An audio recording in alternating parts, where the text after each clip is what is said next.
Hello' friends, আকৌ এটা নতুন ভিডিঅ'ৰ সৈতে আপোনালোকৰ মাজলৈ আহিলোঁ আৰু এই ভিডিঅ'টো হ'বলৈ গৈ আছে টেলেণ্টৰ ভিডিঅ'। আগতেও মই টেলেণ্টৰ ভিডিঅ' বনাইছিলোঁ আৰু আজিও বনাবলৈ গৈ আছোঁ টেলেণ্টৰ ভিডিঅ'। বৰ্তমান আমি আহি পালোঁ যোগীঘোপা আৰু অলপমান যোৱাৰ পিছত পাম নৰনাৰায়ণ সেতু আৰু নৰনাৰায়ণ সেতুৰ সেইপাৰে আছে সেই ল'ৰাজনৰ ঘৰ, যিজন ল'ৰাৰ আছে এটা অদ্ভুত টেলেণ্ট। আপোনালোকে হয়তো থামখন চাই হয়তো ল'ৰাজনক চিনি পাইছে। তো গৈ আছোঁ যে সেই ল'ৰাজনৰ ঘৰ। তো বলক তেন্তে আজিৰ ভিডিঅ'টো আমি আৰম্ভ কৰোঁ আৰু এতিয়া মানে পামেই আৰু অলপমান যোৱাৰ পিছত সেই ল'ৰাজনৰ ঘৰ। আৰু আজি আমি গৈ আছোঁ স্কুটিত, এইফালে আছে ৰাতুল দা আৰু আমি দুজনে গৈ আছোঁ মানে পামেই আৰু। তো বলক এতিয়া চলো আহি পালোঁ নৰনাৰায়ণ সেতু ব্ৰিজ আৰু এই ব্ৰিজখনৰ সেইপাৰে আছে সেই অদ্ভুত টেলেণ্টেড ল'ৰাজনৰ ঘৰ।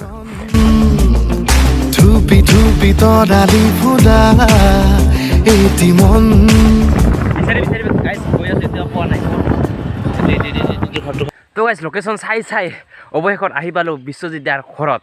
গুগল মেপে ক'ত ঘূৰালে আৰু সঠিক লোকেশ্যনটো দিলে আমাৰ মুন্না ভাইয়ে, মুন্না আৰভি ব্লগছ।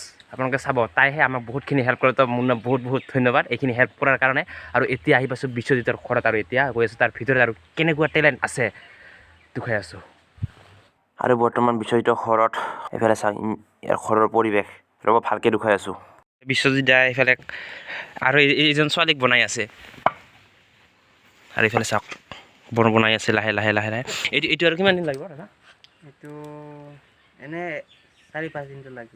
4-5 দিনৰ ভিতৰত কমপ্লিট হৈ যাব। আৰু বিশ্বজিৎ দাদা আপোনাৰ ডাঙৰ হয় নেকি? মোৰ মামা হয় বিশ্বজিৎ। আচ্ছা। আৰু গাইছ এই ছোৱালীজনীক বনাই আছে, এইটো বনাওঁতে লাগিব 4-5 দিন সময় লাগিব আৰু তাৰপিছত পূৰা ক্লিয়াৰ হৈ যাব।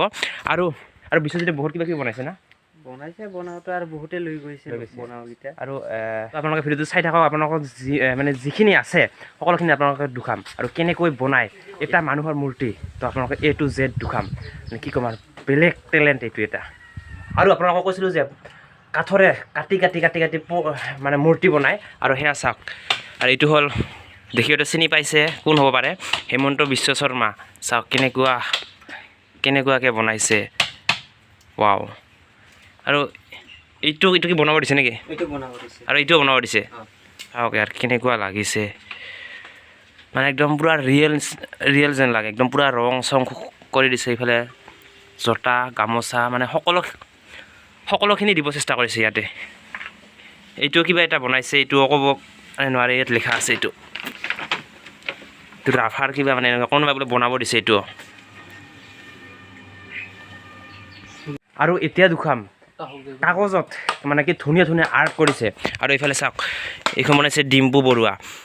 চাওক ইয়াত ডিম্পু বৰুৱা, আৰু অলৰেডি ডিম্পু বৰুৱা আহি তাৰ মূৰ্তিটো লৈ গৈছে। আৰু এইটো এটা ডিম্পু বৰুৱা, চাওক কি ধুনীয়া লাগিছে। আৰু এইটো হ'ল সকলোৰে ক্ৰাষ্ট টিপলিনাবা। আৰু এইটো কোন? বিশ্বজিৎ আৰু কোন? বাপি তাৰ বন্ধু নেকি? আচ্ছা। আৰু এইটো হ'ল হিমা দাস। ৱাও, মানে কি ক'ম আৰু সঁচাকৈ বহুত বেছি টেলেণ্ট আছে বিশ্বজিতৰ। আৰু এনেকুৱা বহুত আছে। তো ইমানবোৰৰ নাম নাজানো। এইটো কোন? বিশ্বজিতৰ দেউতা। আচ্ছা, এইটো বিশ্বজিতৰ দেউতাক। ৱাও, এইটো ফটোটো চাওক আৰু এইফালে দেউতাকক চাওক। মানে কি ক'ম আৰু মানে বেলেগ টেলেণ্ট। এইটো কোন? এইটো ভণ্টি। ইয়াৰ ভণ্টি। এইটো হ'ল ভণ্টি।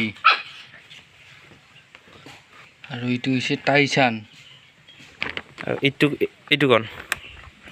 দেউতা। এইটোও দেউতাক। মানে কি ক'ম আৰু ভাষা নাই ক'বলৈ। চাওক মানে এইটো মোনা লৈ ক'ৰবাত মানে যাই আছিল বজাৰত। আচ্ছা, তেনেকুৱাকৈ এইটো মানে বনাইছে। কি ইমানবোৰ নুদুখাওঁ আৰু মানে যিখিনি মানে মেইনখিনি সেইখিনি দুখালোঁ। আৰু এইফালে বিশ্বজিতে কাম কৰি আছে অলৰেডি। আৰু এনেকুৱাকৈ বহুত বনাব দিয়ে। বনোৱাৰ পিছত যেতিয়া কমপ্লিট হৈ যায় তেতিয়া আৰু মূল্য দি লৈ যায়। আৰু প্ৰথমে মানুহৰ ছবিটো চাই ইয়াৰ কাঠত আঁকি লয়, তাৰপিছত সেইটোকে কাটি এটা মানুহৰ মূৰ্তি বনাই দিয়ে। প্ৰথমে মানে কাঠটোত আঁকি লয়, মানে কাঠ পেঞ্চিল দি। আৰু এইখনে হ'ল বিশ্বজিতৰ ঘৰখন। চাওক কি প্ৰকৃতিৰ মাজত আছে ঘৰখন। আৰু এইটো ঘৰতে বিশ্বজিতৰ দেউতাক, তাৰ দাদা আৰু তাৰ বৌ এই ঘৰখনতে থাকে। আৰু এনেকৈ জীৱন নিৰ্বাহ কৰি আছে বিশ্বজিৎ।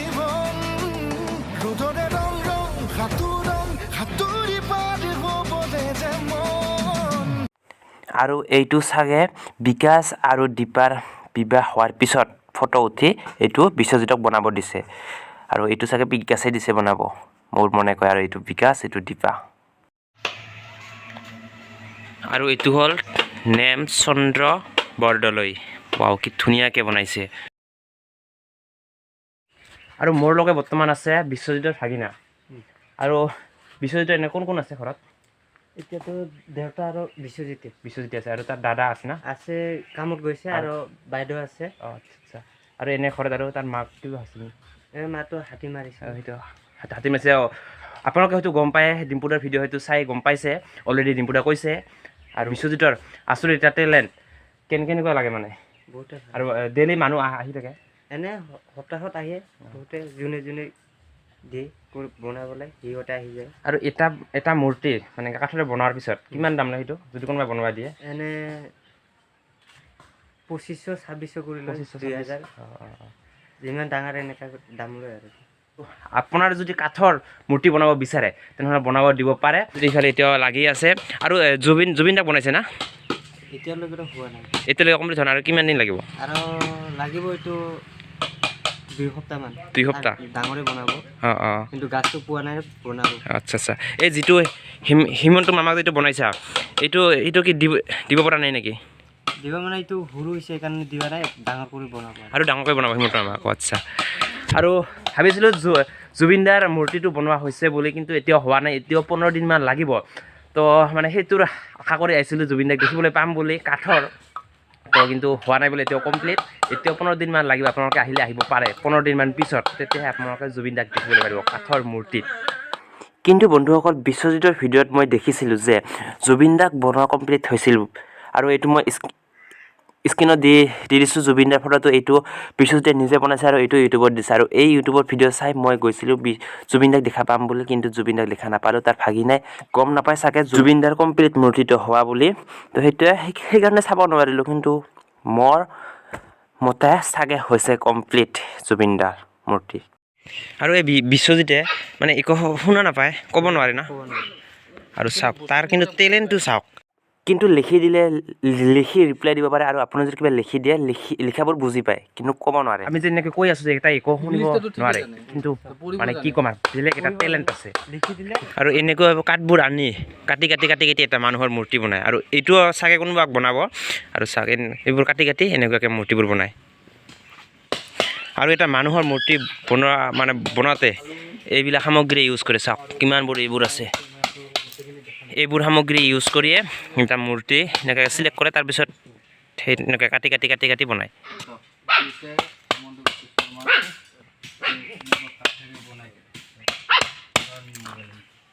আৰু বন্ধুসকল এইটো ৰাভাৰ কিবা এটা ট্ৰেডিশ্যনেল চাগে বস্তু কিন্তু এইটো কি বস্তু আপোনালোকে যদি কোনোবা ৰাভা মানুহ চাই আছে প্লিজ কমেণ্ট কৰি জনাওক ভাল লাগিছে কিন্তু কি বস্তু নামটো কি কমেণ্ট কৰি জনাওক তো এইটোৱে হ'ল বিশ্বজিতৰ ঘৰ আৰু চাওক ইয়াৰ কি ধুনীয়া পৰিৱেশ গছৰ তলৰ ছায়া বহি কাম কৰি আছে চাওক আৰু ইয়াতে সদায় বিশ্বজিতে কাম কৰে আৰু সেইবোৰো মানে কাটি আছে লাহে সেইবোৰো বেলেগৰ মানে বনাব দিছে মূৰ্তি সেইবোৰো বনাব লাহে আৰু 15 দিনমান পিছত ট'টেলি হৈ যাব জুবিনদাৰ প্ৰতিমূৰ্তি আৰু তেতিয়া আহিলে ভাল আছিল জুবিনদাক দেখা পালোঁ মানে হোৱা নিচিনা পাইছিলোঁ সেইকাৰণে আহিলোঁ হোৱা নাই বোলে তো ডিম্পুদাৰ ভিডিঅ'ত দেখিছিলোঁ আৰু আজি ফাইনেলি আহি পালোঁ বিশ্বজিতৰ টেলেণ্ট নিজৰ চকু দি দেখা পালোঁ তো বহুত বেছি ভাল লাগিল আৰু সেয়াই সেইফালে কাম কৰি আছে বিশ্বজিত এতিয়াও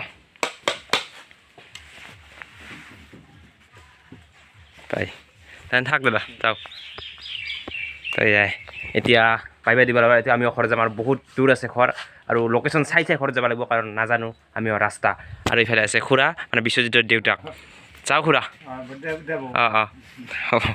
আহিছোঁ নিজৰ চকুৰি দেখা পালোঁ বিশ্বজিতৰ টেলেণ্ট কি ক'ম কেনেকুৱা লাগে ভাই অভাৱনীয় টেলেণ্ট মানে যিটো টেলেণ্ট আমাৰ অসমত আছে কিন্তু ইমান দিনে লুকাই আছে মানে গাঁৱৰ ভিতৰতে মানে একদম গাঁৱৰ ভিতৰত টেলেণ্টবোৰ বহুতে নাজানে আৰু ডিম্পুৰে আহি মানে সকলোখিনি উদঙাই দিলে আৰু ইয়াৰ এটা খুব ধুনীয়া চেনেল আছে ইউটিউব চেনেল আছে ডেছক্ৰিপশ্যনত দিয়া আছে আৰু আপোনালোকে মোক ছাপোৰ্ট কৰিব ইয়াৰ লগতে মোকো ছাপোৰ্ট কৰিব আৰু বিশ্বজিতৰ ডেছক্ৰিপশ্যনত দিয়া আছে নাও চেনেলটো আপোনালোকে যাওক আৰু ছাবস্ক্ৰাইব কৰক আৰু এতিয়া ক'ত যাওঁ ৰ'বা এতিয়া ভিডিঅ'টো শেষ হোৱা নাই আৰু এইটো হ'ল গোৰ্খা শিৱ মন্দিৰ আৰু ইয়াতে সেই যিটো মূৰ্তি দেখিছে জুম কৰি দেখুৱাইছোঁ সেইটো সেই মূৰ্তিটো আৰু সেই মূৰ্তিটো বনাইছে বিশ্বজিতে মই জনাত আৰু এই গৰ্খা শিৱ মন্দিৰৰ অপজিট চাইডে আছে বিশ্বজিতৰ ঘৰ তো গাইছ গুগল মাতাক চিন্তি যোৱাকালি ঘৰত আহি পালোঁ গুগল মাতা ক'লোঁ যে পুলিংগ আছিল নে ষ্টিলিংগ আছিল গুগলটো আচ্ছা যিখিনি ভিডিঅ'টো ভাল লাগে লাইক কৰিব কমেণ্ট কৰিব শ্বেয়াৰ কৰিব আৰু যিসকলে মোৰ চেনেলটো ছাবস্ক্ৰাইব কৰা নাই সেইসকলে চেনেলটো প্লিজ ছাবস্ক্ৰাইব কৰি থ'ব কাৰণ এনেকৈ মাজে মাজে টেলেণ্টৰ ভিডিঅ' লৈ আহোঁ আজিলৈ বাই বাই